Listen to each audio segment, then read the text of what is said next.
All right. Hello, everybody, and welcome to another episode of Run.down. Me, Tyrese. I'm doing a solo tonight. And I'm doing it off of the Knicks win. They were able to win 121-115. The game was very topsy-turvy. They struggled to start the game. They took over in the second and large parts of the third. Started to fumble in the fourth, and were able to hang on for the win. So, very good. Good to see a win. Not the easiest win, not the most relaxing win, but a win nonetheless. So ultimately, something to celebrate about. And there's a lot to talk about this game. I have a lot of thoughts about it. A lot of arguments you can make about a good process and bad results and good process. But I think we should probably start with Jalen Brunson. El Capitan had 28 points, 5 assists, 2 steals, a block, 10 of 21 from the field, 2 of 7 from 3, 6 8 for the free throw line. Again, was able to take down a team in the clutch, really, and was able to deliver for the Knicks in those big moments, which he's been able to do basically the last 3 years of his career here. He was incredible. I thought he played a really strong game. I thought, even though it wasn't as gaudy as it was yesterday, I thought that the minutes and the shots that he gave them were instrumental in securing the win for this team. I thought his decision making was fantastic. I thought he was active defensively, and I thought he was able to hold his own in isolation positions and switches, which is something that I think a lot of us here at the Strip have talked about. Him being able to do that helps the Knicks defense a lot. And the fact that he was able to do it in a clutch position on Scotty Barnes in order to really secure the win was really positive to see.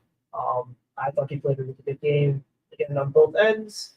And that's what you expect from him nightly. You expect him to give effort defensively, and you expect him to be one of the 10 best players in the league offensively. And he was able to kind of combine both, and the Knicks are better as a result of it. Karl Anthony Towns, realistically, with a breakout game, probably his best game since the injury to his thumb. Notably, he was not wearing a splint on his thumb or any type of protective covering, so he seems to be gaining strength in that thumb, seems to be gaining confidence in it, and I think it showed tonight. 27 points, 20 rebounds, 2 assists, a block. He had 20 and 15 in the first half. Kind of slowed down in the second half, but that's when Brooks started to really take over. 10 of 19 from the field, 2 of 3 from 3, and 5 of 5 from the line. 9 offensive rebounds was really good to see. He was able to do a lot of damage with putbacks.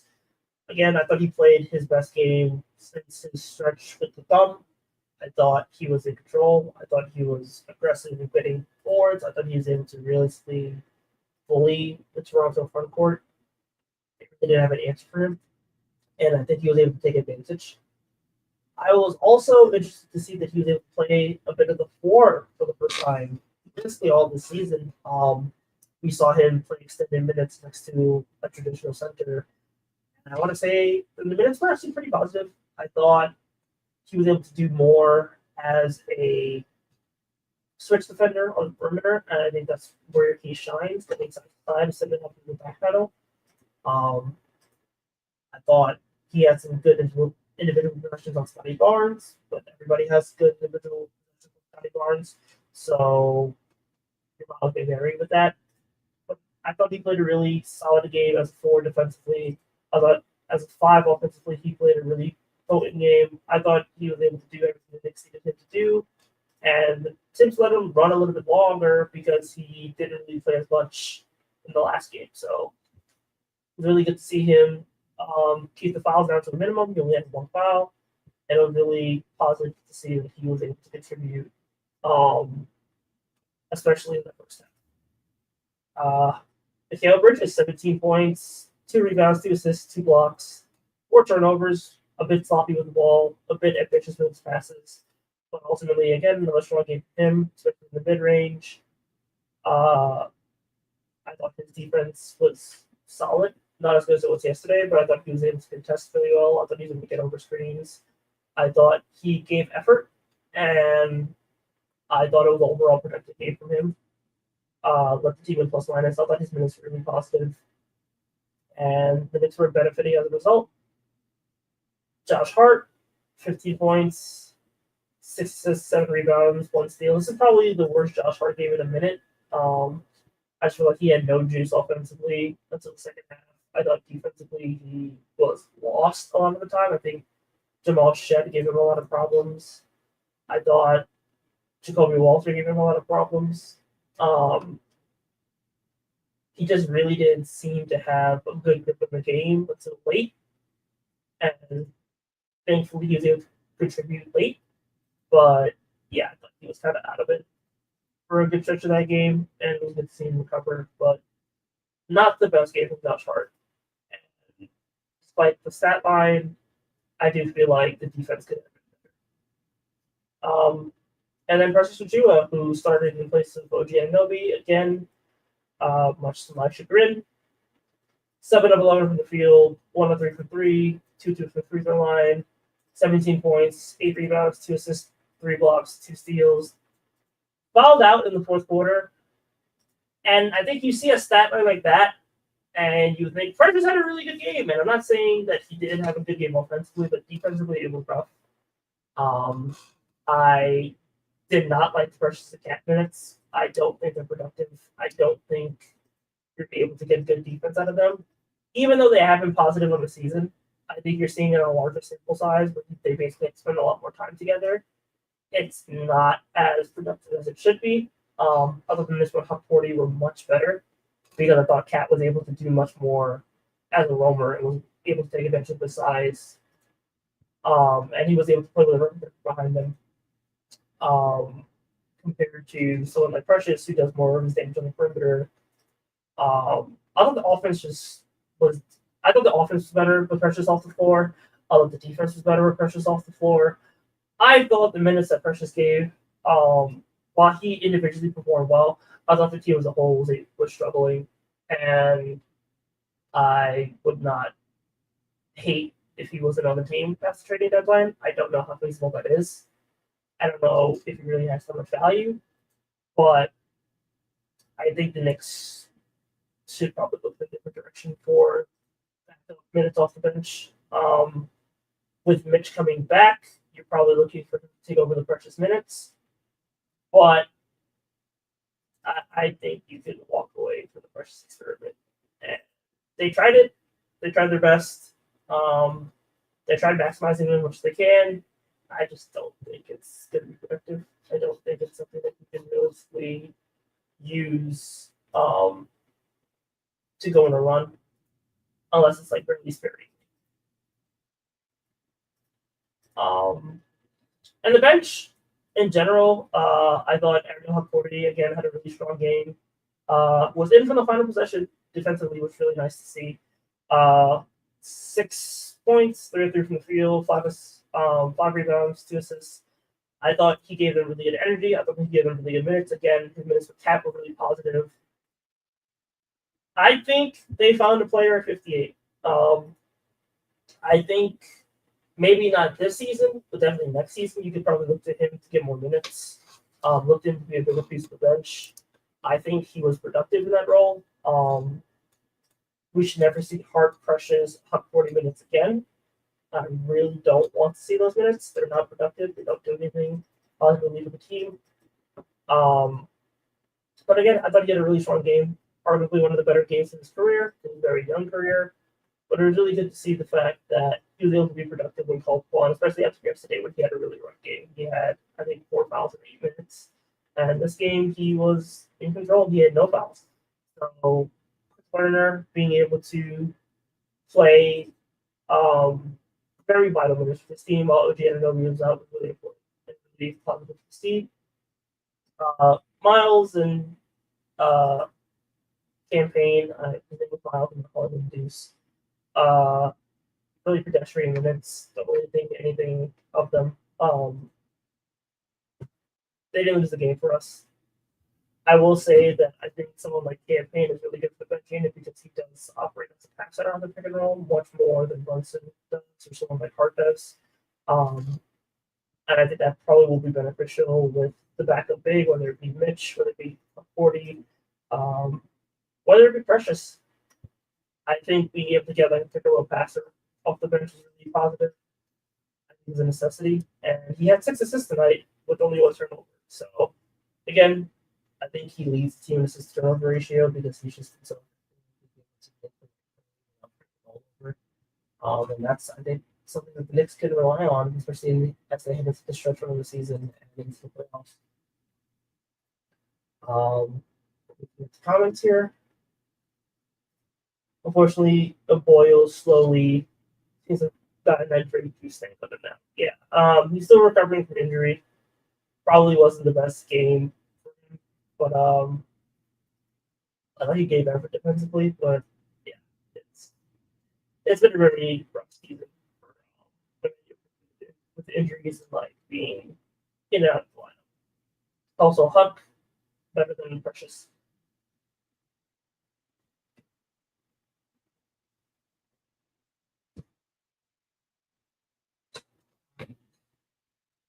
So Precious will say we don't want that.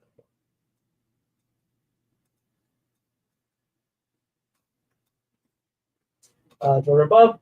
Carl Town stat line tonight: 27 points, 20 rebounds, 7 19 field. Again, pretty strong game from him offensively.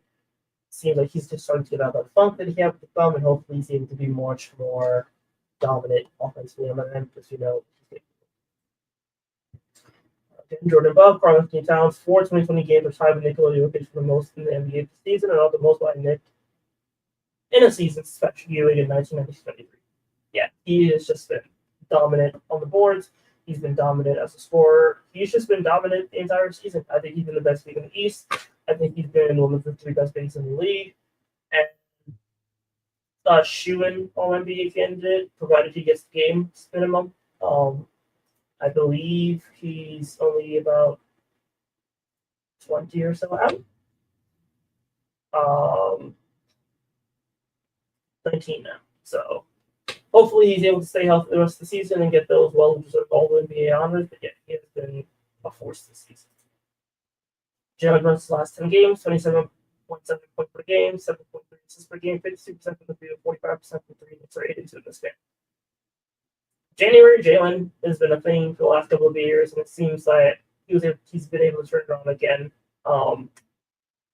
He found his 3 ball that he was missing in December. He's started to get into a groove with his passing. I think offensively he's always been there, but it's been kind of like, this is off while that's on, and that's off while this is on.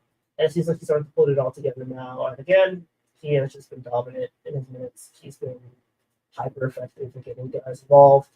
And this is what the Knicks wanted when they extended him. So they wanted when they signed him. This is what I think the Knicks were looking for when they made the trades for McHale and for Cat. And he's been rewarding the Knicks brass. And the purpose. Something we made the Brunson's dagger 3-point celebrations, but yeah. If it's something the kids do, then it's an elite celebration. If it's in 2K, it's an elite celebration. And I'm pretty sure it is 2K. So that shows you the prowess of this 3-point celebration. Talking about last 3 games, Knicks have to play for All-Star break, Boston on APC, at Pacers on TNT, on personal back-to-back, with Knicks playing Hawks on Wednesday. Sheet. What do you think the record will be in these 3 games?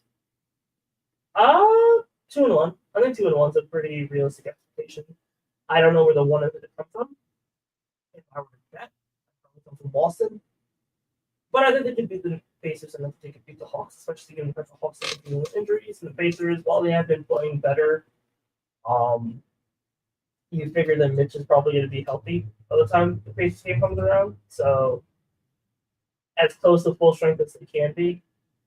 And I'm pretty sure that he can probably play against the Pacers and then maybe sit against the Hawks. But I think the Knicks just are a better team than the Pacers, and I think they should be able to get that win.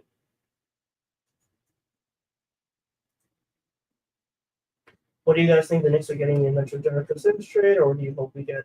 I I'm thinking either a minimum bench wing, like someone like Devontae Green, or we just get a second round pick, maybe a weaker one, and call it a day. Use the savings to sign TJ Warren off the bench. Yeah, I don't expect much from Sims. I think if the Knicks are getting a bigger return, they're probably trading at a bigger player like Mitch. So that's kind of my opinion on it. But it'll be interesting to see as the deadline gets closer what moves the Knicks do end up making, if they make any significant ones at all. Tips on Brunson, confidence comes with preparation. Typically, clutch team is a real thing with Mr. Brunson. Yeah. Again, he has been fantastic in the clutch this season. And you can tell how much Tibbs trusts him and how much he loves him and how much he expects him to do the right thing at the end of games. And he's been rewarded that trust. I think Brunson has played really strong games at the end of these games. I mean, the dagger against the Nets, the shot against the Rockets last night, the shot against Toronto tonight. He has clearly been in a groove, especially late in games, and he's been trustworthy, and more often than not, he's been able to deliver in those moments. Judah Ben-Shar. Fun fact, Precious Achiuwa has never in his career had a positive BPM or EPM or plus minus in his career. Yeah. He's a bad offensive player. I don't want to mince words about it. He's a bad offensive player. He's not an efficient offensive player. He's a sparingly effective offensive player. A gifted defensive player, but he doesn't protect the rim, so his defense is kind of wasted. And you kind of need rim protection next to Cat. And while he's good on the perimeter, he's not elite there. He's not really elite in rim protection. His DEPM is weird because it's like in the 90s, but his offense is pretty sure in like the teens. So it kind of just shows you like even when the defense is good, the offense doesn't make up for that, but it still makes him a negative player overall. Guarding starting versus Precious is very eye-opening. Precious, yeah. I just think he offered no resistance. That's been kind of the thing, even though he gets like a bunch of stops. Axe Tibbs, how critical hitting offensive glass for example, so his team in the end was okay, credit the Cat EDX, he is the best. I thought the Knicks were able to get after it on the glass. I thought that I thought that despite the fact they were able to get after it on the glass, I still feel like they could have given themselves opportunities to get easier shots. 17 offensive rebounds is really nice, but I feel like you wanted easier shots. I don't know if they generated a lot of easy shots, especially when they got 10 steals and 4 blocks, but they're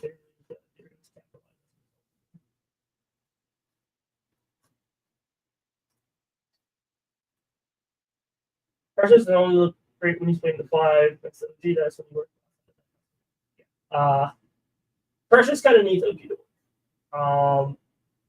Because OG is capable of switching and covering a lot of Precious mistakes in the back end. And those two being able to switch is really nice. But when Precious has to basically like guard on his own and he has to be the guy defensively, I don't think he really is able to hang. I think he's much more effective on bigs than he is on wings. Just because he's a strong big, but he's like he's agile, but I don't think he's agile enough to like really hang on the perimeter as much as he probably should, given his roles. Neo Schmidt says, "Great to see Towns not involved in offense late. Nice that Brunson got his group back in this game and mattered most." I think at that point you just kind of want Brunson to do his thing. It also like that's kind of how the team defaults is when the game gets tight, they look to involve Brunson. It usually ends up working out. So obviously, I do want to see Cat get more touches, but I do think that the game kind of got away from him in the second half, and Brunson had it going on, so you kind of want to roll the high. He's playing like a number 2, and I don't mean option.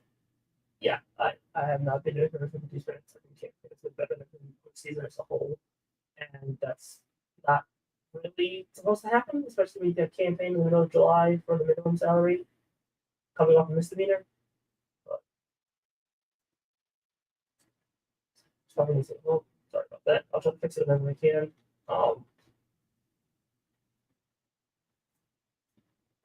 Rival fear. Where do you expect KD to be traded by the end of the trade deadline, or do you expect something to go down?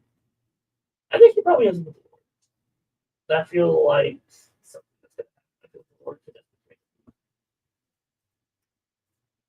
Converse for second city, which only use legit be precious. Stay back in the precious as usual. I can't. Like, if you can't shoot, it's just hard to run offense. So he can't shoot, and Cat is not a good defender. So it's kind of hard to create a lot of context for a positive point with that. I mean, I think tweeners in general have just phased that with the league, and they're going to get a lot more difficult to